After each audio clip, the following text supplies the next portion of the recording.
بسم اللہ الرحمن الرحیم۔ السلام علیکم محترم ناظرین کرام۔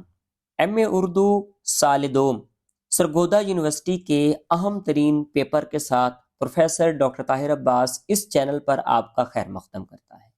عزیز طلباء و طالبات، آج کا جو پیپر ہے وہ ہے اردو نظم۔ یہ سرگودا یونیورسٹی کا تیسرا کمپلسری پیپر ہے۔ اس پیپر کے اندر وہ کون کون سے ایسے اہم ترین سوالات ہیں جو ہر سال پیپر میں آتے ہیں، آج کی اس ویڈیو لیکچر میں ہم ڈیٹیل کے ساتھ ان سوالات کو جانیں گے اور یہ بھی جانیں گے کہ ان سوالات کو حل ہم نے کس ترتیب کے ساتھ کرنا ہے۔ بسم اللہ پڑھتے ہیں اور اپنے لیکچر کو شروع کرتے ہیں۔ تو محترم ناظرین کرام، جیسا کہ آپ کو معلوم ہے کہ سال اول میں جس ترتیب کے ساتھ آپ نے پیپر دیے تھے اسی ترتیب سے سال دوم میں بھی آپ نے پیپرز دینے ہیں۔ اس کے اندر جو سال دوم کا پیپر ہوتا ہے، اس کے اندر آپ کو 40 نمبر کا ہر پیپر پاس کرنا ضروری ہوتا ہے، لیکن اگر آپ یہ والا لیکچر مکمل سن لیتے ہیں تو میں دعوے کے ساتھ کہتا ہوں آپ 100% اس پیپر میں نمبر حاصل کر سکتے ہیں۔ سوالوں کو کس ترتیب کے ساتھ حل کرنا ہے، کون کون سے سوالات ہیں، وہ ڈیٹیل میں اسی ویڈیو میں پیش کرنے جا رہا ہوں۔ کمر کس لیجئے، کاپی پینسل لے لیجئے اور ساتھ ساتھ لکھتے بھی جائیے۔ اس پیپر کے اندر آپ کو کل 2 پورشنز دیے جاتے ہیں۔ پہلا پورشن آپ کا جو ہوتا ہے وہ حصہ معروضی کا ہوتا ہے، دوسرا پورشن آپ کا حصہ موضوعی کا ہوتا ہے، جس کو آپ حصہ انشائیہ بھی بولتے ہیں، سبجیکٹیو ٹائپ۔ اب حصہ معروضی جو ہوتا ہے اس کے کل 20 نمبر ہوتے ہیں۔ اس 20 نمبر کے سوال میں کل 10 سوال آتے ہیں اور 10 سوالوں کے جو نمبر ہوتے ہیں وہ 2 ہوتے ہیں۔ ہر سوال کا ہر سوال جو ہوتا ہے وہ 2 نمبروں پر مبنی ہوتا ہے، اور ہر سوال کا جو جواب آپ نے لکھنا ہے وہ آپ نے 2 لائنوں سے زیادہ نہیں لکھنا۔ دیکھ لیجئے، سوال نمبر 2 ہے کہ درج ذیل سوالات کے جواب لکھیں، جوابات 2 لائنوں سے تجاوز نہ کریں۔ اسی ترتیب سے آپ کا انشائیہ پیپر جو ہوتا ہے وہ ہم اس کو ڈیٹیل کے ساتھ بعد میں آپ کو بتا دیتا ہوں۔ تو آپ کا جو پہلا سوال ہے اس میں جدید اردو نظم کے بارے میں پوچھا جا رہا ہے کہ جدید اردو نظم کی 2 فنی خصوصیات کون کون سی ہیں۔ اب یہاں پر جتنی آپ سے اس کی خصوصیات پوچھی جا رہی ہیں اتنی ہی لکھنی ہے، اس سے زیادہ نہیں لکھنی۔ اوور سمارٹ بننے کی کوشش نہیں کرنی، آپ سے جو ممتحن پوچھ رہا ہے وہی وہاں پر آپ نے پیش کرنا ہے۔ اس کے بعد ہے آزاد نظم کے بانیوں میں سے 2 کے نام لکھیں۔ تیسرا سوال ہے کہ فراق کی غزل کی 2 اہم ترین خصوصیات کون سی ہیں۔ چوتھا سوال ہے کہ فیض کی کتاب نقش فریادی میں سے صرف 2 نظموں کے نام تحریر کریں۔ اس کے بعد آپ کا 5واں سوال ہے کہ کلیات امجد کس نے مرتب کی اور پہلی بار کس سن میں شائع ہوتی ہے۔ سوال نمبر 6، ناصر کاظمی کی غزلیات کے 2 مجموعوں کے نام لکھیں۔ سوال نمبر 7، نظم آزاد اور نثری نظم میں بنیادی فرق کیا ہے۔ سوال نمبر 8، فراق گورکھپوری کے 2 شعری مجموعوں کے نام لکھیں۔ سوال نمبر 9، فیض کب اور کہاں پیدا ہوئے۔ سوال نمبر 10، فیض کی نثری کتابوں میں سے 2 کے نام لکھیں۔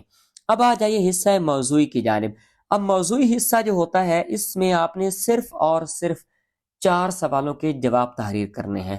ہر سوال کا جواب 4 صفحات سے زیادہ نہیں ہونا چاہیے، الفاظ کا تکرار نہیں ہونا چاہیے۔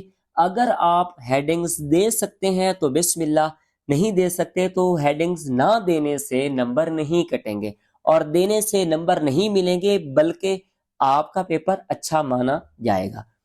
کوئی سے 3 سوالات آپ نے حل کرنے ہیں، تمام سوالوں کے نمبر مساوی ہیں۔ سوال نمبر 3، جدید اردو نظم میں فکری اعتبار سے جو تجربات ہوئے ہیں ان کا تفصیلی جائزہ مغربی اور اردو روایت کے تناظر میں کیجیے۔ سوال نمبر 4، فراق کی شاعری نے اردو غزل کو نئے ذائقوں اور موسموں سے آشنا کیا ہے، اس رائے کی روشنی میں فراق کا جائزہ پیش کریں۔ سوال نمبر 5، فیض کی شاعری وعدے اور یقین کی شاعری ہے، اس تناظر میں فیض کے فکری ارتقاء کا جائزہ پیش کیجیے۔ سوال نمبر 6، اصناف نظم سانیٹ کی تعریف، حیت ترکیب اور ارتقاء کا جائزہ پیش کیجیے۔ میں نے آپ کے سامنے مکمل ڈیٹیل سے دونوں پورشنز پیش کر دیے ہیں۔ اگر آپ کو اس کی سمجھ نہیں آئی تو آپ ڈائریکٹلی ہمارے نمبر پر رابطہ کر کے آپ اس چیز کو حل کروانے کے لیے، یا اس چیز کا جو بھی آپ چاہتے ہیں وہ آپ اس کی فائل ہم سے منگوا سکتے ہیں۔ آپ کا 7واں سوال جو ہے کہ وہ درج ذیل اشعار کی تشریح فکری اور فنی محاسن کے حوالے سے پیش کرنی ہے۔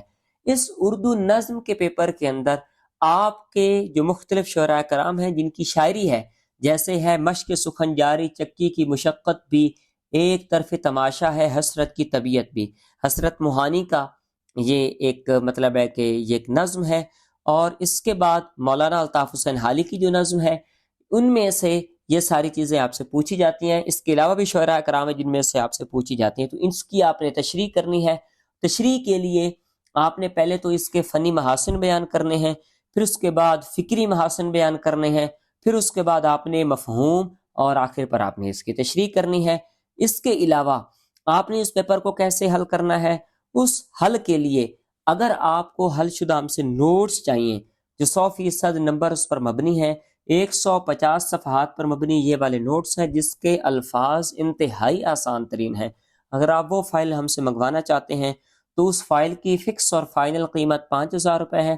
مکمل ساری چیزیں اس کے اندر موجود ہیں، آپ اس پیپر سے بآسانی اپنے پیپرز کی مکمل تیاری یقینی بنا سکتے ہیں۔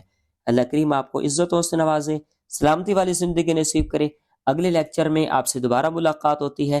اگر فری میں آپ نے اس لیکچر کے علاوہ آپ نے مکمل تیاری کرنی ہے تو ہمارے چینل کو ہر صورت سبسکرائب بھی کر دیجئے، اور نیچے کمنٹ سیکشن میں اپنی محبتوں بھرا ایک چھوٹا سا ہماری حوصلہ افزائی کے لیے کمنٹ بھی کر دیجئے، اور جاتے جاتے اس کو لائک بھی کر دیجئے گا۔